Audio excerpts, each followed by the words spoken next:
What in the bad body is this? So nabuhay ulit ang dugo nating mga Ronans because of the recent quote-unquote interaction or connection between Om and Nanon. So this all started day 1 of the Perth Santa FanCon where Om Pawat was a guest and he played drums. Tapos on day 2 of the said FanCon, guest naman si Chris Perawat and si Nanon. Here you can see Chris playing the drums and Nanon holding a guitar. Okay, so anong koneksyon? Hindi naman sila nagkasama.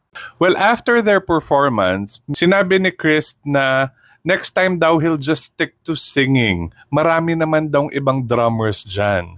Tapos sabay tingin kay Nanon and si Nanon nakatingin din kay Chris. Tapos everyone went wild kasi parang gets na nila yung ibig sabihin ni Chris. Dahil nung day 1 nga si Om Pawat yung drummer. จริงๆอ่ะรอบหน้าไม่ต้องเอาพี่ตีกลองก็ได้ให้พี่ยืนร้องเพราะมือกลองมี8 คน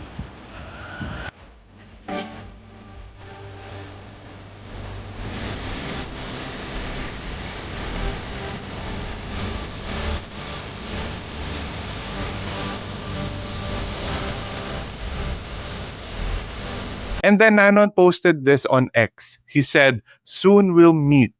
Hashtag I miss you, cool person." Tapos may nag-comment nga na, is hashtag Pran so cool will be back? And if you're a Bad Buddy fan, you know na Pran so cool is yung password ni Nanon, nung character niya sa Bad Buddy. Right here. Tapos inaasar-asar din ni Chris si Nanon because of this tweet. Tapos nag-story pa daw si Nanon using the song Just Friend from Bad Buddy.